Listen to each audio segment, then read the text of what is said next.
there, cat people. Dan the Catman here, and we have a big group today.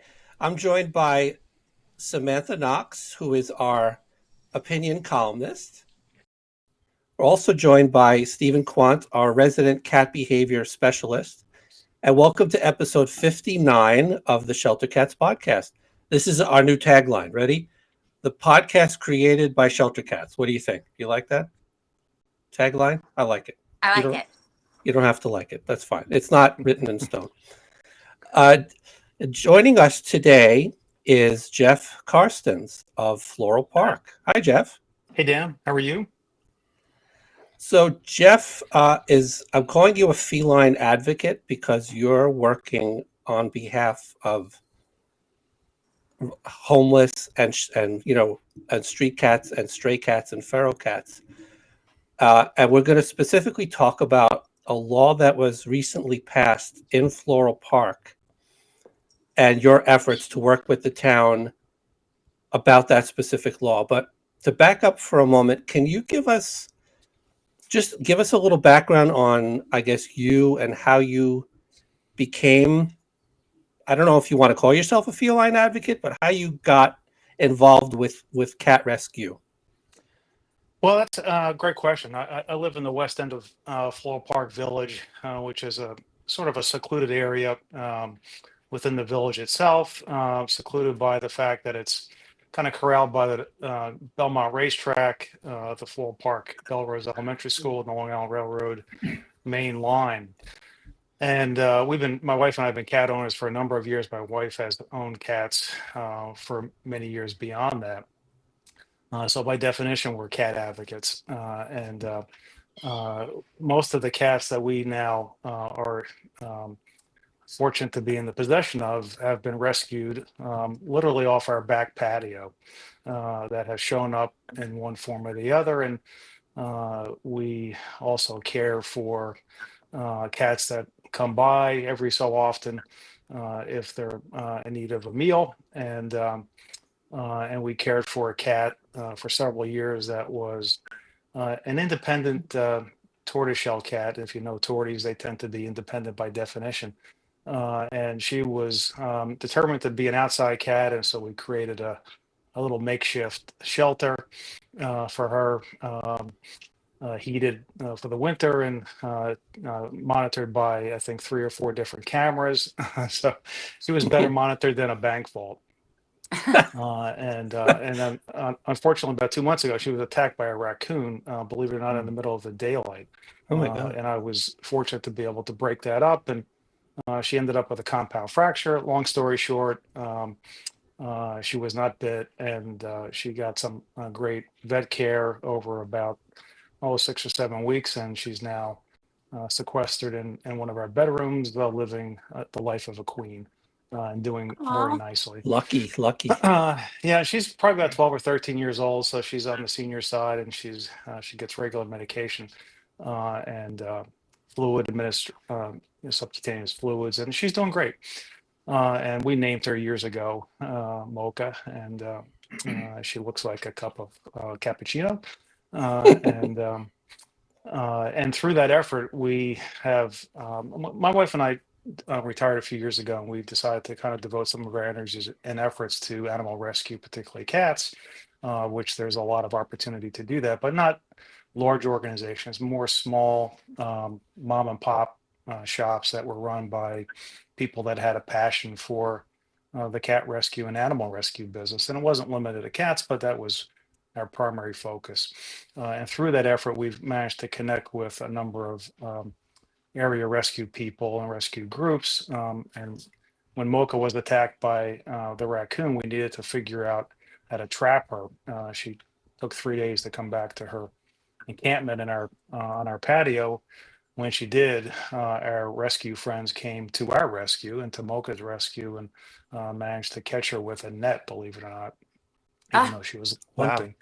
And arranged for us to see a specialty vet that was open 24 hours over in Huntington. So we drove her to Huntington from Floral Park, came back in a snowstorm, but managed to spend 3 hours there to get her her initial care. And so, and our rescue advocate, who is an expert at, the rescue groups are all a little bit different. They all have their own unique style and unique ways, and frankly, none of them have a heck of a lot of availability, but they all seem to have a different kind of perspective. Kind of like every bank is different, every hospital is different, every company in the same industry tends to be a little different, and the rescue folks are different as well, and oftentimes they don't subscribe to the same strategy that others do. We were very fortunate to find Claudia from Cats Under the Stars, and she's a retired attorney. She lives in Roslyn, and we adopted one of our cats from her a few years ago, and we've stayed close to her. And so she came over with another friend of hers who also lives in Floral Park, and helped us with Mocha initially, has come over um, almost every day since that happened 2 months ago. So that's it's Wow. helped us understand the cat rescue business, and since that time we've now encountered 3 new visitors on our back patio, and she's helping us corral those kitties up next week and get them. We think one might be pregnant, so but figuring out an indoor solution for them, Wow, and that's awesome. so yeah, and we were just to circle back to the law issue. We coming back from a dinner in New Jersey at the end of last November, and our neighbor who babysits our cats when we're away um, sent us a headline to a story about Floral Park outlawing the feeding of feral cats outside. And definition of feral cats is, feral cat can be a house cat with good care and good socialization. Not all the time, but a good number of times. And we have numerous examples. You may see one on my shoulder at some point to that effect. And I thought it was a joke at first, to be frank. And as it came to be discovered, that it was indeed the law. It was a law passed in November in our village, and it didn't make any sense to me. I was, frankly, my wife and I were pretty angry and perplexed as to what gave rise to that. And so we put a simple post up on one of our Floral Park Village Facebook pages, and it met with a pretty rousing outrage, I guess is the best way to describe it. People are really upset to hear about the fact that this law was even passed. Folks didn't really know it. And the village did all the right things. They notified people based upon the legal requirements to do that, but they didn't go out of their way to tell people what they were doing. And so I put this post up, and it got a whole bunch of notice and commentary. And the Village of Floral Park's board meets the first and third Tuesday of every month. This happened to be coming into the first Tuesday that weekend. And so someone said, "Are you going to go to the board meeting?" I said, "Well, I guess." I wasn't planning on it, but I guess now we're going. And so my wife and I and our friend Claudia from Cats Under the Stars attended, along with some other neighbors as well. And we many of us got up to speak and conveyed our objection to this law and how it needed to be repealed and certainly changed, and trying to figure out why it came about. And as many of us were talking, at least some of us were, the mayor, and they're all good people. They live in the village, and they're doing this job. I'm not sure why, but out of the goodness of their hearts, I guess. And and he said, we're not really going to enforce this law. I said, guys, you can't have a law in the books that you're not going to actually enforce. That doesn't make any, then why bother having this on the Yeah, books? exactly. Why bother even passing it? Why doing it? So long story short, that was a Tuesday. By the weekend, I didn't hear from anybody at the village board level. So I sent off an email to the mayor and the 4 trustees, and I said, this is, we got to figure out a way to change this. And long story short, and the early part of next week, I got a call from the mayor on my cell phone, and we ultimately had a nice conversation. He said his family are cat owners, and he understood the concept and the issue, and one of the trustees is a cat owner and has fed cats outside as well in her past, they're going to put together a group and they're going to reach out and contact me. Ultimately, that ended up happening after the holidays and early January. My wife, Claudia Kessler, and I met with two of the trustees of Village Hall, and we talked about a framework that would make sense. In between it, I think the folks from one of the civic associations asked me to speak at one of their meetings, and one of the other trustees was there. So I've talked to the mayor and 3 out of the 4 trustees. I think there's one person on the board that I haven't had a conversation with about this so far.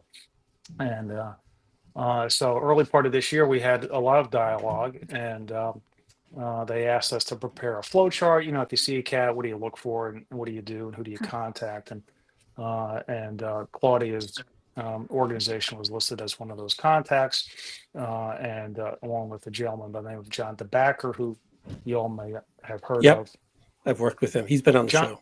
John's got about 80,000 followers on Facebook,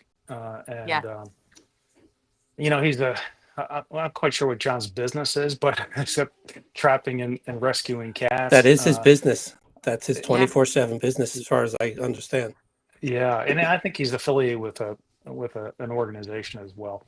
Nonetheless, John's quite aggressive at being able to save cats, and I think one other outfit we listed as a potential contact if you happen to see a cat. So we gave all that information back to the village a while back, and nothing really happened. And then the village each trustee produces a report on certain categories. And the early meeting in March, one of the trustees had posted their report on just generic animal feeding outside and the care that needs to be taken when you do that. And I said, this is just trying to whitewash the whole issue. And it got me remotivated, to say the least, because I thought we were heading down a path where they were going to rescind this law or come up with some better guidance as to how to take care of outside cats. And my goal was, it may still be unachievable, but it was to get every homeless cat in Floral Park off the street, whether it be through adoption or whether it be through a sanctuary solution, whether it be folks taking cats inside that they find in their backyard. And that was the other component to this law. There was a limitation of 2 cats per household written into it's. In fact, it's still on the books as of today, and so we brought that to their attention, and the response that I received from the mayor was that was a mistake. Well, if you happen to look on the village website, the law that limitation of 2 cats per household is still on the books, as is the original law. So nothing has changed since they passed this addition to Section 10 of the Village Park Law last November. And so I got upset about that, and because I thought we were making positive progress. I have some folks, if you have read any of the Facebook commentary online, some people have lost patience months ago that this is still in existence. And when I spoke to the South Side Civic Association in early January, somebody asked one of the trustees, why don't you just repeal this law today and start all over again with something different? There was no commitment to do that, but that seemed to be an easy solution, at least in my book. But I could understand how maybe the village board and the village leadership may have been embarrassed because they did something, and they reacted to this based upon a hoarding situation that was taking place in the West End that had been going on for years, that started to encroach upon the neighbors of this particular house. And a lady that was older was gathering north of 30 cats in her house, and they were outdoor cats, and they were being fed outside. Food was being left on the ground, and bug infestations took place in neighboring homes, and it became a real problem.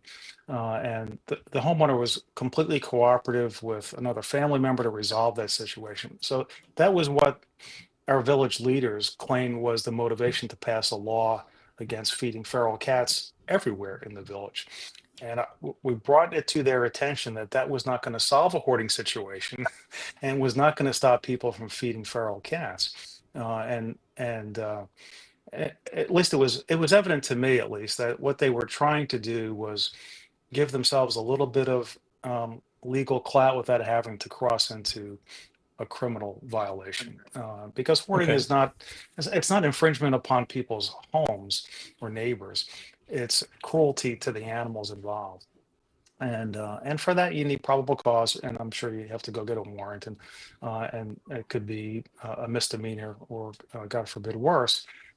And the village didn't want to do that, and there are laws on the books that would allow them to have done that, I believe. But that was not what they were interested in doing. And I get that. I said, but what you passed doesn't accomplish what you intended it to do. It doesn't stop a similar situation from occurring, because if that lady didn't let her cats outside, you never would have known. And it was only because she was feeding on her back porch or patio or whatever, and food was left out for a long time, that became a situation that was out of control.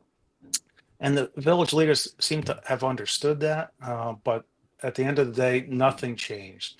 So when I saw the report in early March, I said, okay, I've had people suggest that we do petitions. I wasn't sure that was going to be effective, but I said, okay, let's start going down this route.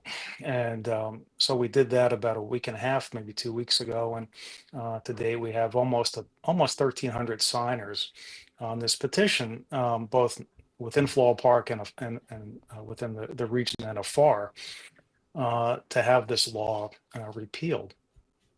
And so on Saturday, Friday, I guess it was, I emailed and mailed a hard copy of that letter, along with the petition results, and various comments that were on the petition itself, to the mayor and the trustees, and to get them to respond to really the widespread demand that this law be repealed. And some folks, I've had to sort of hold people back a little bit, because they essentially want to storm Village Hall.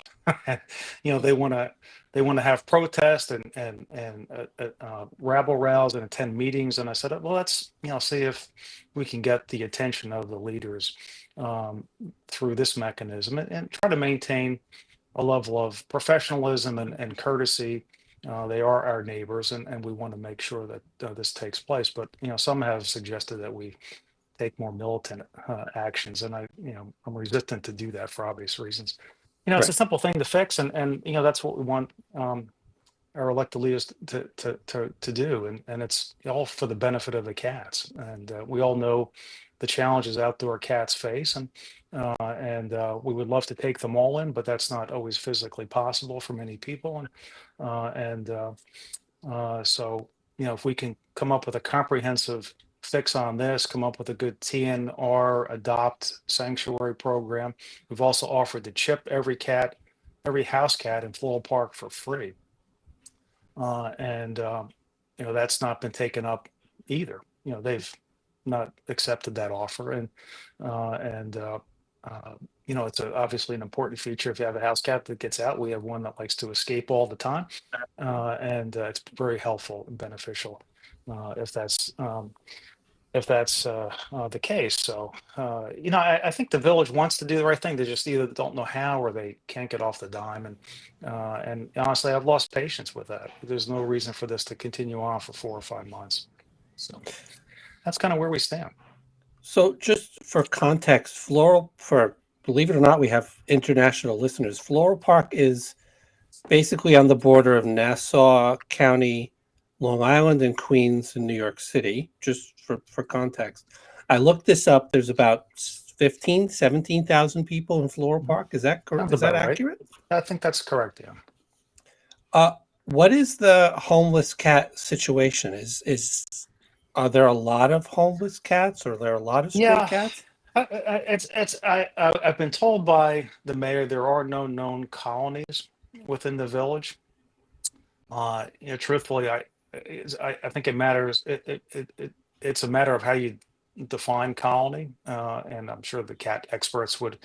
If two are traveling together, that can blossom into a colony pretty quick if they're of opposite genders, and And like each uh, other. yeah, Or not. but I think that they move around. I honestly I don't know what the exact population is, but there's enough. I mean, there's three that are coming in our backyard today, once or twice a day for food that we're gonna scoop up and get medically attended to. But it doesn't take more than a couple to start the math exponentially going higher. And cats are pretty prolific, and they'll reproduce with great vigor if afforded the opportunity. So our goal is to take it out, stop it from happening, and take them off the street. And most cats, I think, can be adopted at some point if we have the capacity to do that. And I want the village to help in a private public partnership to help make this happen. And I'm only a cat expert because I'm a cat owner and I've cared for them over the course of time. The rescue people are really the experts. They understand what to do. They are fearless as it relates to trapping. They know the medical world extremely well. Depending on a cat's condition, they'll tell you, you got to go here, you got to go there. They also have the opportunity to get medical care at a discount because of their non-for-profit status, and they have arrangements with certain vets. So vet care is expensive, as we all know, and pet insurance can be expensive just to carry. Never mind what little they ultimately reimburse you for. So it's if you have half a dozen cats, odds are you don't have pet insurance. And so every time you go to a vet, particularly post-pandemic, it's a pricey experience. So people need to understand if they see a cat, what to do with it, who to call, and in conjunction with a sanctioned rescue group, get this cat off the street and get it cared for medically, and have a solution for it after that, because it's a chain of events. You have to understand, it's not just feeding a cat, because being I think it's defined as a feeder breeder, it doesn't really help matters, because all you're doing is facilitating the proliferation of cats in the community. You got to have a next step in mind as to what you're going to do and how you're going to get that cat trapped and cared for and off the street, and then Dan, where it's going to go after that. Dan, could I just jump in with a question for Jeff? Absolutely. Jeff, you would, kind of niche laws that serve very specific purposes in communities. You would, benefit from education, and you would imagine if the committee and the mayor are, people who want to do the right thing, right, give them the benefit of the doubt, that if you educate them as to what is going to help the cat population, that they would then tailor laws to be beneficial. Is that something that you feel that they're receptive to? Yeah, it's Stephen. It's hard to understand what they're receptive to, only because the communication has been so choppy, and while they're residents and their neighbors, they're also politicians, and they oftentimes can speak like politicians, and so when we try to talk to one another, there's sometimes long gaps between responses, and it's the Village of Floral Park uses an outside law firm that I believe works with other incorporated villages within Nassau County and perhaps elsewhere. So there's not an attorney on staff. So every time they go and talk to somebody, there's probably a bill generated. They want to perhaps limit those bills, and also they may not. We've had a lot of conversations with them in the last 4 months, including a long sit-down conversation, and describe to them in depth and also in writing what we believe they should do, and what steps the village leaders need to take in order to prevent perhaps a hoarding situation, which is completely different. Someone could be hoarding, gumballs. It has nothing to do with cats, except for the fact that it's a companion animal, and you can be criminally liable for being cruel to them. And the challenge is, what do you do when you have a cat wandering through and camping out in your backyard that you've never seen before? If you're not a cat person, who do you call? And we've laid those steps out for them in pretty significant detail, both in writing and verbally. And they've had 4 months to figure this out. This is not, we're not trying to pass a bill for Congress here. This is pretty simple stuff to fix. And the Village of Floral Park passed 7 laws the entire year last year, and this was number 7. So it's not like there's other stuff they're doing, but this is not, it's not a heavy lift. And there are other models, as we have conveyed to them, that villages have used, New Hyde Park being one, and that can be replicated in a much more contained, well-governed community that, for the most part, I think Floral Park is. So, somehow, and particularly when you have village leaders, elected leaders that are cat people, that understand what it is to be a cat owner, have fed cats outside before, the steps needed to coordinate with rescue groups. And, it's not that hard. And so I think my first words to them back in December was, if you think parents of kids that go to elementary school and elsewhere are protective and passionate people, wait till you start annoying cat owners and cat advocates. I said, you've not seen anything yet.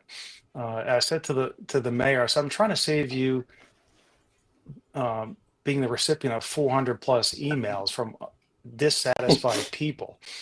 Now there's almost 1,300 signers on this petition, and guys like John DeBacker are calling for significant visibility in the village to overturn and repeal this law. And we're trying to present them with very basic steps that the village can do in conjunction with volunteers that want to assist in this process. Well, I mean, you talked to them, you gave them all this information. What was their response? That's a great question. They appear to be good listeners, or at least people that listen. I'm not sure if it's good or not. And we've had pleasant conversations about what our opinions are and what our perspectives are. We gave them a pretty extensive flow chart that residents could follow. That I haven't disseminated that flow chart because they asked for it. We gave it to them. I'm not sure what ultimately going to do with that, but do they understand that the only way to do TNR is to feed cats? Yeah, I'm not sure, Stephen, if they truly do. And because you're not gonna trap cats if you're not getting them to show up at mealtime. Of course, and that is, as you know, the rescue folks use that as a significant tool in order to trap a cat and get it cared for. And most residents, us being initially a part of that, would feed cats just because we thought it was good for them to have food, without really having a plan as to what to do next. And it's really just the first step, or maybe the second. First is identifying that you have a cat in your area. But simply feeding is not the first and last step in the process. And the rescue people and the group that we've been working with, particularly, who has done rescues in Floral Park. I mean, just to step back for a second, the Cats Under the Stars folks rescued a cat, blind cat that was a house cat in Floral Park for a number of years. One of the folks died in the house. The surviving spouse just let the cat outside. This cat had, number one, couldn't see. Number two, had no idea how to fend for itself, was wandering around the street aimlessly. And our rescue friends came along and picked it up, paid for its eye surgery, and now it's an indoor cat once again being cared for. And but people spotted this cat, and folks are good spotters. They're not really good at they may be good feeders, but they're not good at understanding that food is a component to a rescue.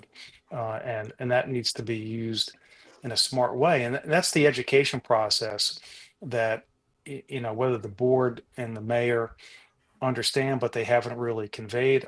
I'm not sure. And we said, look, we're willing to educate the community as to how to do this the right way, and put together a task force. I think that the village would allocate a very modest sum of money to do what needs to be done above and beyond taking rescues to the town of Hempstead Animal Shelter. The town of Hempstead Animal Shelter, from the perspective of cats anyway, can be a great resource, because they will do TNR on a first come first served basis. They will lend you a trap as well to facilitate doing this, and you bring the cat back to the shelter. They'll vaccinate it and spay or neuter the cat, and you take it back, and it's up to you to return it back to its locale, or to figure out perhaps how to get the cat adopted.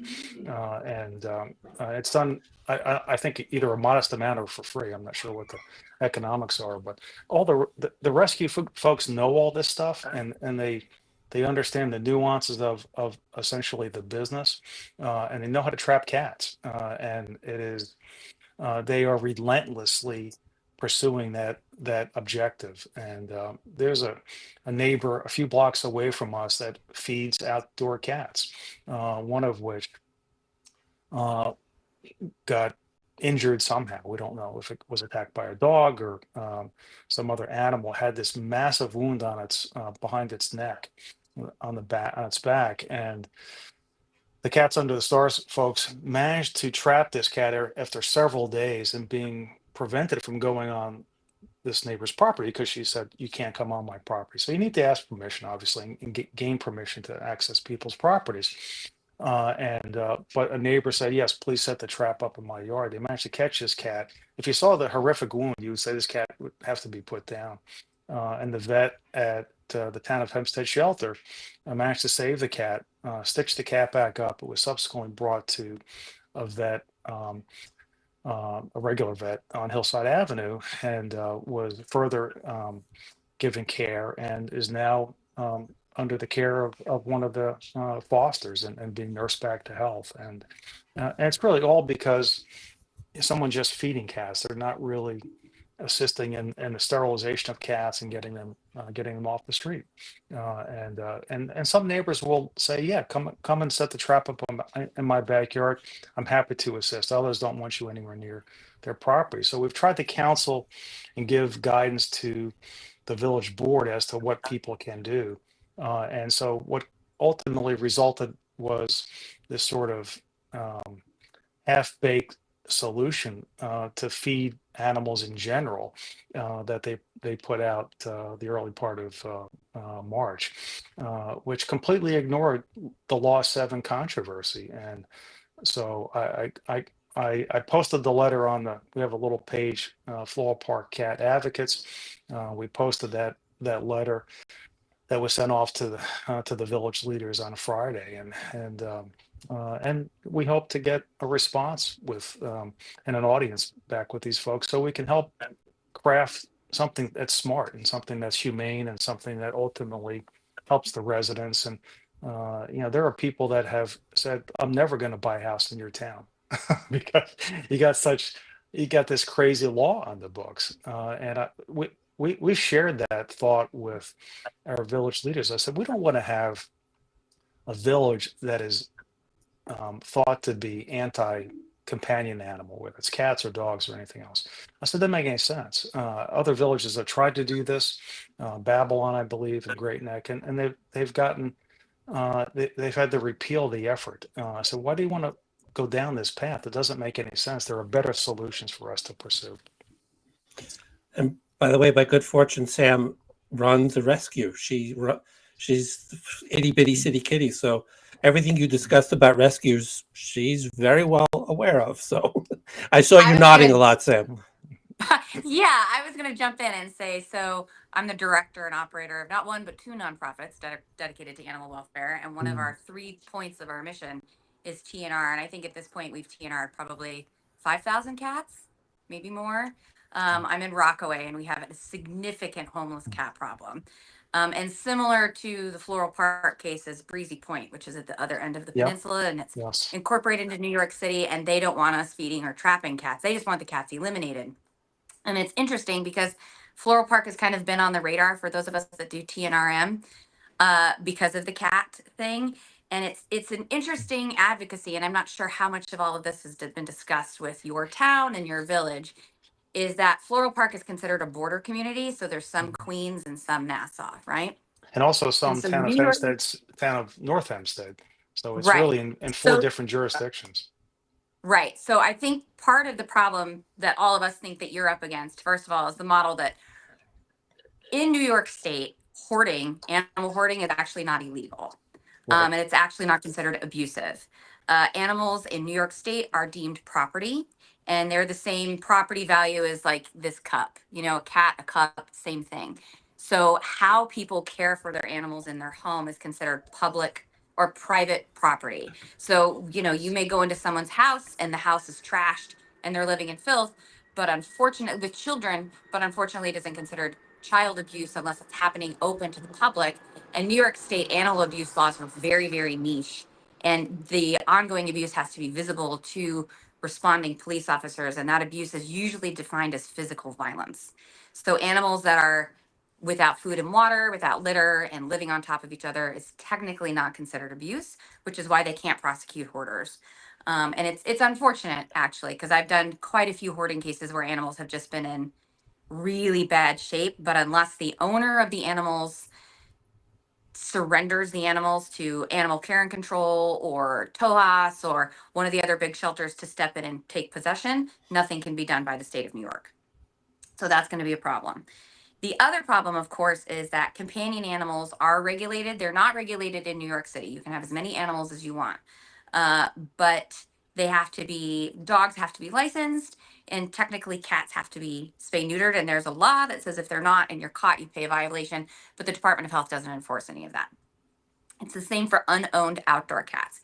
And under the state of New York, unowned outdoor cats are considered wild, not domestic animals, which is how they maintain their outdoor status. So instead of them being like rounded up, like Los Angeles County in California decided like 25 years ago to deal with their feral problem by rounding up and doing mass euthanasia. And that, of course, didn't fix it because you can't get rid of all the cats. The cats are still going to replicate. One female cat is technically responsible, can be responsible for as many as 1 million other cats. Female cats become fertile at approximately 4 months old and can start reproducing by the time they're 6 months old. They can have 6 litters a year. Litters can have as many as 8 kittens per litter, and they can reproduce till they're 15. So it's very easy for somebody to take in 3 homeless cats and end up with 60 homeless cats in a year and a half. So that's part of it. We are constantly advocating with the city of New York and the state of New York to try to expand on the companion animals care and quality of life acts, as well as sort of the feral outdoor community cats and what the definition of a feral cat is. I think, at least for me, right, I don't actually advocate ever for bringing a feral cat in and trying to socialize it and give it a home. That's kind of like bringing a tiger into a cage and saying you need to stay in this cage and we're going to pet you long enough until you break your spirit. So putting them back outside. But I think it's crazy to me that you guys have this little town that's willing to put the effort into TNR and to managing your colonies, right? Because not having a colony is obviously not the case. And actually the definition of a colony is 3 or more cats together outside. So you have this advocate, right? You have these advocates yourself, as well as a group of other people that are saying, we will learn, you'll learn to get, TOHAS can certify you guys for TNR, because technically, legally, you need to be certified in order to participate in those services. And then you're willing to learn how to trap the animals, take them to the shelter facilities, get the vet care, because TNR is neuter, vaccines, and then release with an ear tip. And you guys are willing to do all of that. So the fact that your community board in your town don't see that the fastest way to take that outdoor cat population and reduce it and then eventually end it is massive TNR is crazy to me. In fact, in Los Angeles, so Trap to Kill did not work. So they did a massive TNR protocol, and it took them about 8 years, but they trained huge amounts of volunteers, and clinics stepped up to do free TNR, and they did massive trapping in Los Angeles County. So while there are tons and tons of wild cats, something like 98% of all feral cats are spayed and neutered, and it took the population from something like 500,000 cats down to less than 100,000 cats in 5 years. And they're managed. They're colonies that are fed and cared for. They're microchipped. They're tracked. They're ear tipped. They're not spreading disease. They're not making more kittens. They're not contributing to the overpopulation crisis. And as everybody that's a cat person knows, especially cat people in cities and towns, cats help us do things like reduce rodent populations. So that's, why bodegas love their cats, even though bodegas tend to abuse their cats. But they use them as mousers, and there's nothing wrong. There's nothing wrong with having a thriving outdoor community of cats as long as they're cared for. And your town seems to be wanting to do all of the right things. And it's remarkable to me that you're not getting supported, because I guarantee you, like, there are other places that support it. But if it makes you feel any better, there was a meeting with the city council, the New York City Council, in September. And something like 1,000 rescuers went. And we testified before the city of New York and said, we need access to spay neuter. There is no. It's just the ASPCA, and the rest of it's done out of our pockets. And even though we all run organizations, 90% of the stuff I get to pay for myself. And there's no donations, there's no certificate program, there's no city funded care. ACC, the municipal shelter system, doesn't even have their own hospital to spay or neuter their animals either. So all of the community cat care is being placed onto the individual rescuers. And because of that, these animals are wandering the street. The last sort of head count that Flatbush Cats did was about 1 million homeless cats in New York City alone. And those animals, we can control that population. They don't want to be your house pet. They don't want to live in your house. They don't want to live in your backyard. They want to be wild, but we can control that by spaying and neutering them and closing down the crisis. But New York City had this wonderful meeting and said, yes, we understand. Not one thing has been done. Not one. Not a bill has been passed. Nothing. And if anything, the capacity for free spay neuter for rescuers has been reduced by the ACC program and the ASPC program by like 70% since the pandemic. And they've not put it back up. So It just it's seems not like just you. it seems like such a manageable situation if Los Angeles could do it, Floral Park could do it in a fraction of the time.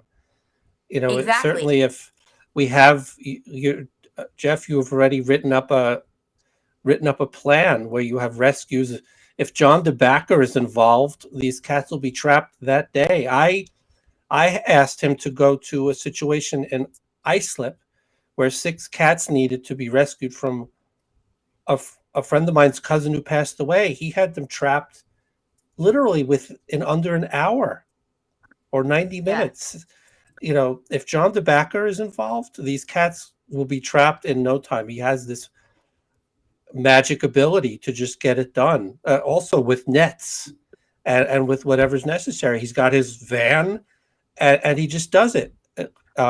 It just like you both were saying, it boggles the mind. These 1,300 signatures, are they Floral Park resident signatures? Not all, on this?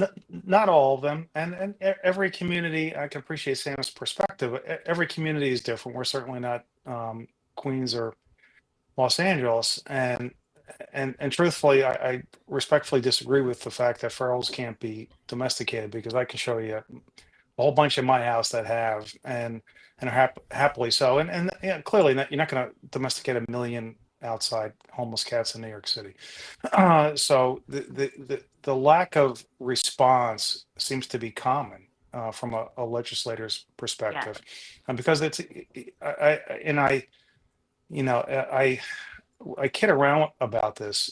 Cat advocates tend to be viewed as a little kooky and eccentric, and No. you got people that are willing to climb trees to get a cat down, and it's it's just, it doesn't make you kooky, crazy, or political, and the political.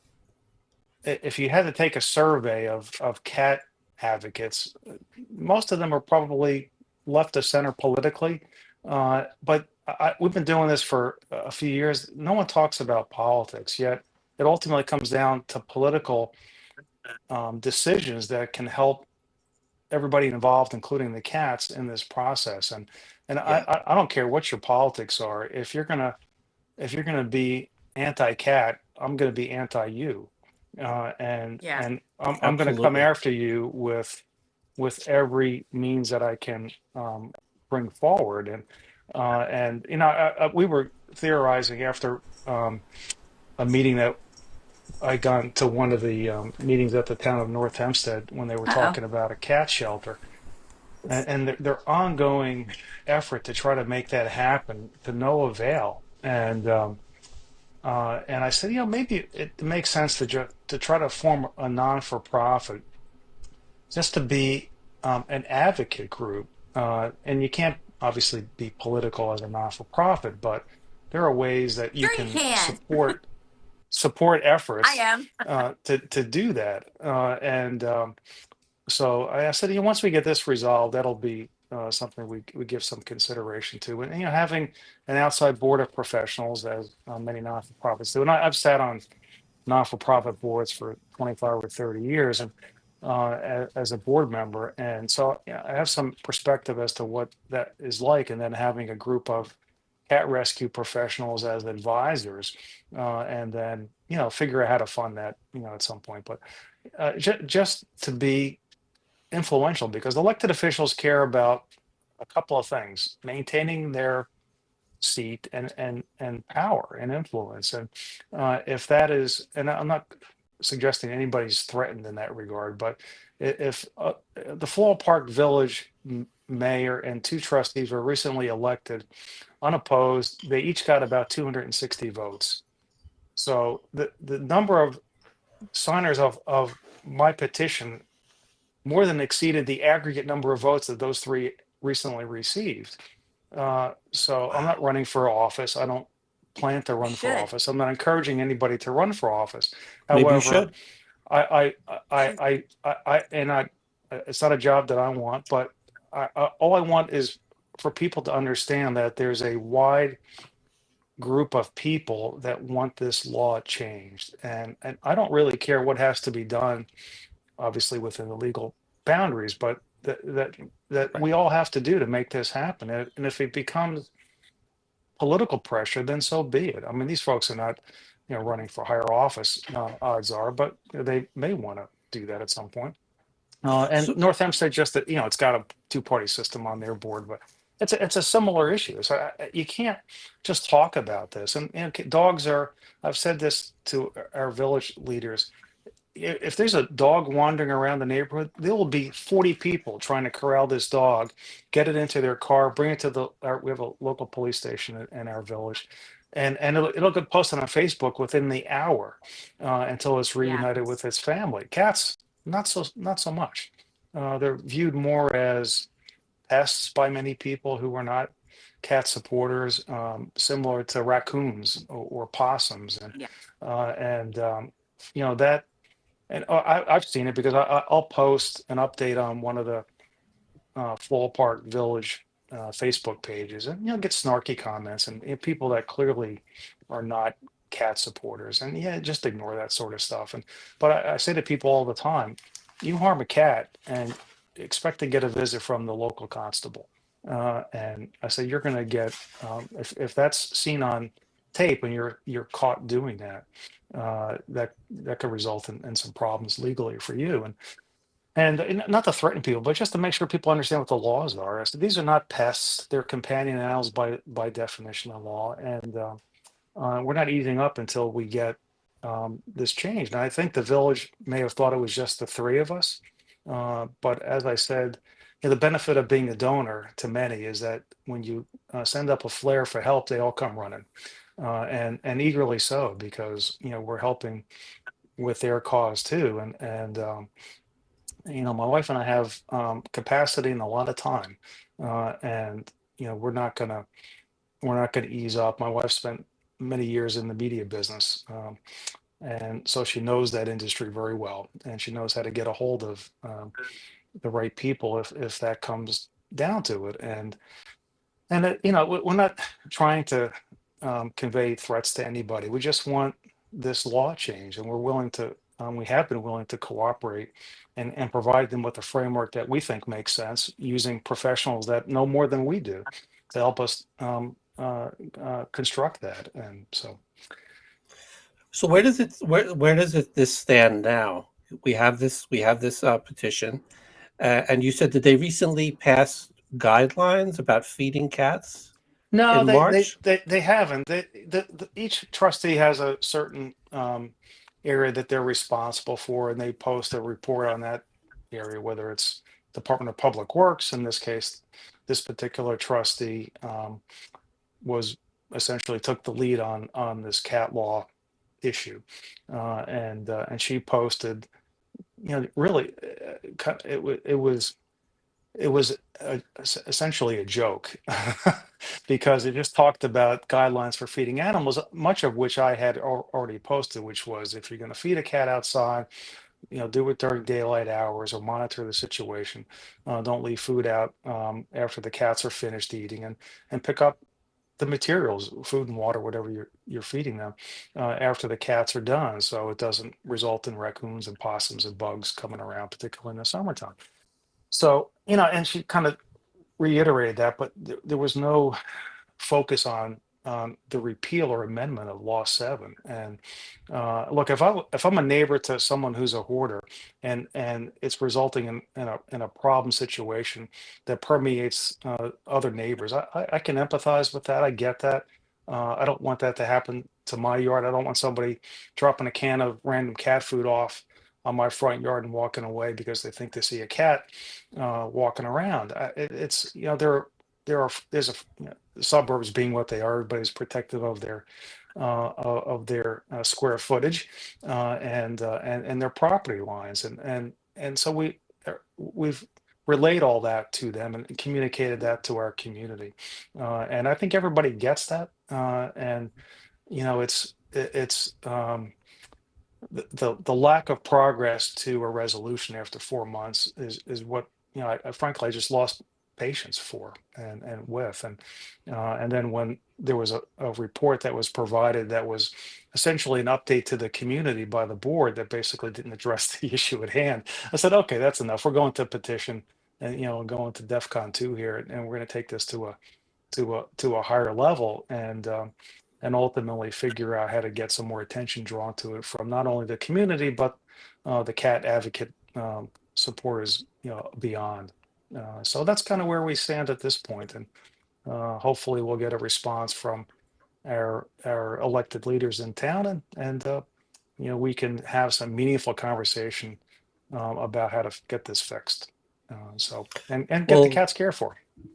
they're welcome on this show if they want to discuss this with you in a public forum.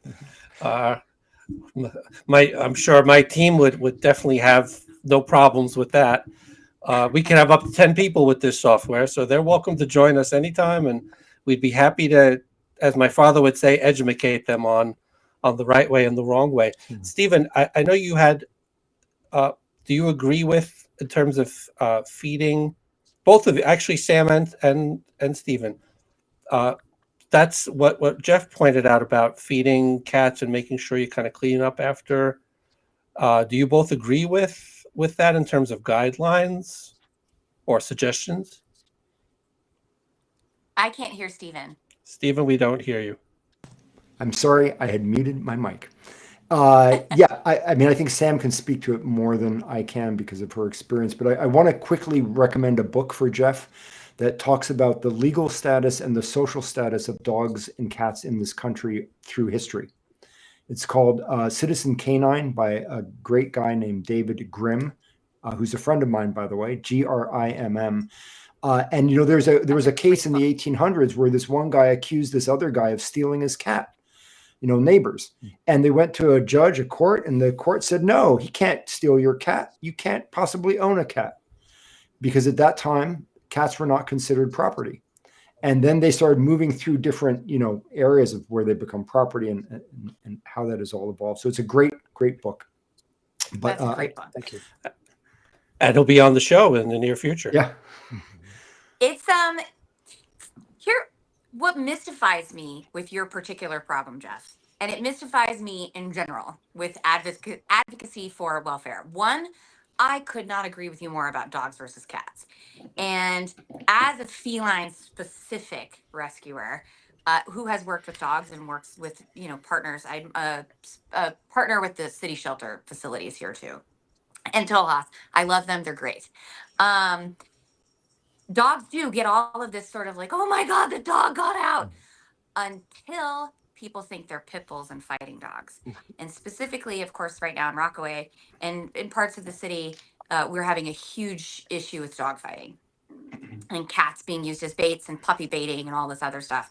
And our city, of our elected officials, I mean, Mayor Adams sucks anyways, but it's gone all the way up to the top of the state, and we have tried to advocate to deal with dog fighting, and it's the police precincts that don't want to get involved because they don't know how to deal with animal welfare issues, which might be some of the issue that you might run into out there, is dealing with getting police involved with different, because they don't have a lot of animal training, so it's very hard to get them involved. But one of the things that we really encourage people out here who are feeding community cats, and I do most of the sort of the community cat advocacy for the Rockaways in the Rockaway area, is definitely feed them on a schedule if you can. It depends, of course, on the place. Like we have what we call wanderers, as I'm sure you know, like you say, like a cat shows up once in a while and it's not always for feeding time, but then you see them and you put food out. So in those situations, we try to encourage our feeders to put food in places where the cats can get to it, but the humans cannot get to the cats, behind fencing, etc. And we always tell people, no cans, no paper plates. Food goes directly on the ground so that when it's gone, there is no trash, there's no litter. We live a half a block from the ocean. The last thing we need is more litter on the beach. And sheltering is very difficult too, of course, because out here people see community cat shelters and they see feeding stations, and the gentlemen that run the dog rings wait. And they wait for cats to show up to these shelters and these community feeding stations, and that's how they grab them for the fights. And so it is case by case specific. But it's amazing to me that your town has had so much advocacy and so many of you have stepped up to say, we're going to work on this problem. We want to establish a feeding schedule. We want to know who all these cats are. We're willing to microchip them. We want to get them at least spayed and neutered so that we're limiting the population, and the animals that can be rehomed, we can rehome them. And the fact that you have a volunteer army, it sounds like, of people that are willing to do this in your town still won't do anything, goes a long way to show you how very little we actually care about our companion animals as a human group, even though we like to pretend we do. Because I tell people all the time, they care about their animals here, and then as soon as they see animals outside, they might be like, oh, but they don't necessarily feel as motivated to help them. It takes a special group, but you seem to have a good group, so it's very disheartening to me that you guys have done what you've done and you've not gotten any traction. I think it's a good-hearted group, but as you know, the rescue business is very fragmented. People are coming and going as residents and individuals, and I think it makes it difficult to consolidate a uniform plan that works and keep it consistent. And Yeah. yeah, and oftentimes folks, they'll see a cat that's wandering or coming to their back patio, and they'll post a picture of it, and Who lost his cat? I've seen that. I've seen those a lot. You see them all the time. And no one knows what to do next. And what's the plan? Is it someone's neighbor's cat? And that's why we said, let's get everybody chipped. Everybody can identify their cat if it gets out. So if it's not chipped, it's a rescue candidate, honestly. And if you have a cat like Dan's, you're probably going to easily get it adopted. And if it's not, we want to come up with perhaps if it's going to get returned, that's fine. But if we can get a cat off the streets of the village, not because they're pests, but we want them to live a better life, and whatever that better life is, that's ultimately what I'm trying to get the village to support, and the village leaders to support, and I don't think that they've underestimated the support, but they're certainly not going to take it for granted going forward. And that's, that's really my goal, is to make sure that we care for the cats in the best way possible, whatever that best way happens to be. And as you know, Yeah. Sam, there's a lot of different perspectives as to what that best is. And it may differ from region to region. It may be different in different parts of Floral Park itself. So, Yeah. Yeah. ultimately, that's our objective. And we have no patience for anybody that's not anything but 1,000% kind to animals of all kinds and Neither all do we. kinds. Yeah. And we're not letting this go, and we're going to keep You after should. it. And Well, and and and you've got 1,300 email addresses that you can yes, sir. mobilize, into whether it's into a volunteer group. Yes. So yeah. And people with Yeah. with influence and means to be more impactful. And sometimes advocacy takes some resources to execute. And Floral Park's not a big place. It's not a village rolling in a lot of excess dollars. And it's largely a volunteer group that is running the village. Everybody's either retired or they have another job that are governing our village. So they're not full-time politicians, is my point.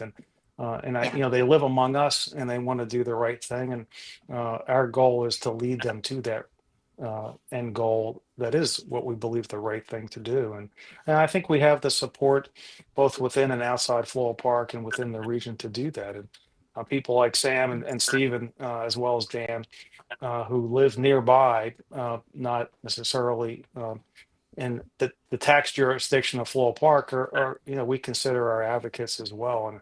Absolutely. And that's what we're trying to do, is marshal all those folks and get the attention of these elected leaders in our village to make something happen finally, and in the right kind of way. So This is Tucker, I would by the like way. to applaud you. Oh, I would like to just applaud you, Jeff, for coming up with that plan, by the way, for what to do when you see a cat, because so many people have no idea. And a lot of rescuers get frustrated because that's like the thing that we are constantly trying to educate people. It's like, what do you do when you see a kitten? This is like half of my, because I do neonatal kittens. yeah. So that's my perspective, right? And TNR, right? So what you're doing, trying to just even educate people and bring in rescues and have the rescue Absolutely. resources on board is so huge, is a first step.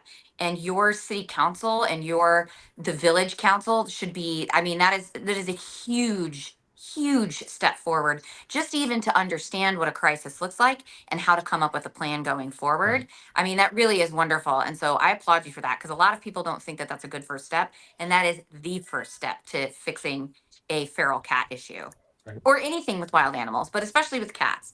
Understanding what they need, how to get them care, and where to go to get that care. That's such a huge thing, and very, very good that you're doing that. Well, it's one of the tools that we offered to provide the village with, and again, we gave it to them a few weeks ago. We're not sure what they're going to do with it. Again, if they were, if there was active and regular dialogue with us, someone's calling me, politicians and politics aside, okay, what do you want to do with this? Our collective team may have the answers, even if I may not. But in fact, I think my wife made the suggestion we should have a flow chart. I said, and then one of the trustees said, "Oh, okay, can you do that?" And I said to Cindy, the first thing that you often don't do in volunteer situations is offer an idea, because you're going to wind up doing it. She did a Yes. great flow chart. She put a beautiful chart together with our collective input, and presented it to them, and then we got some feedback from them. I don't know, maybe a couple weeks later, and so we made some modifications, sent it on back, and ultimately, that's gone into the proverbial black hole at this point. And maybe there's a grander plan, but there's not a lot of conversation with us as to what to do. And I'm not elected, but I view myself in a comparable position to them, because I pay the same amount of real estate taxes as they do. So,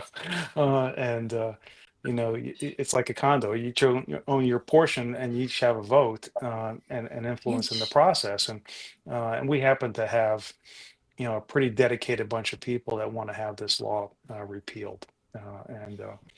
So, leading them to the to the promised land, so to speak, is what our job is at this point. And you know, I don't chase them down every day or maybe even every week, but after the early March board report that was vague and superficial, you know, that motivated us to march ahead. So. Jeff, can you share your flow chart with Dan? Is that Yeah. something you could do? Yeah, with us? without a doubt. Sure, absolutely. I'd be happy to. It's not. And It's not I'll put the link to the petition, you know, in Yes. when we edit the episode. So we'll have that petition for people to sign. I've signed it. I've shared it. I've shared it even on the Right. Facebook page for the podcast. Jeff, I live in Floral Park, so we're neighbors. I feed cats that show up. I'm down to about 2. I used to have about 6 that showed up. I TNR'd them years ago. So the fact that we as a town have you leading this charge and organizing it the way you have, I consider myself a fortunate resident that we have you as an advocate for this law, and you didn't just, you know, close your door and go on with your life, that you're leading this charge. So like Sam and Stephen, we definitely applaud you for your efforts. My You know, pleasure. Thank you. the town trustees, they are welcome on this show anytime. So feel free I to love that idea. feel free to mention it, that you did this recording. We could share it with them when it's out. They are welcome to join you on this show, and we'd be happy to discuss this as a group. Anything we could do to help as a podcast, we'd be happy to do it to the extent of our abilities. But mostly, Jeff, thank you for coming on the show. Thank you for just everything you've done. I'm very happy to be a neighbor of yours, quote unquote, and I really hope that eventually they get their heads out of the sand and just see that there's a better way to handle this than to just have a knee-jerk reaction, which is what my first reaction was. This is a knee-jerk reaction to one situation. So Jeff, thank you so much for being on the show. Thanks. We could talk to you all day, but thank you so much. Thank you, Sam. Thank you, Stephen. Thank you, Tucker. Thanks, Tucker was a little shelter cat, so he's a shelter cat. I don't know if you heard him I purring. apologize. Oh, we did. And there's your we kitten. did. There's your kitten. This is Wally. He's my current Oh. foster right now. Oh, He's a single kitten, so he's like a little single kitten syndrome right now. So we're working on letting him get beaten up by the house cats. and this has been episode 59, and we'll be back for our 60th episode. But until then, adopt, don't shop, and thank you so much. Thank you, Jeff, and we'll see you in the next episode. Thanks. Bye folks. for now. Take care. Bye now.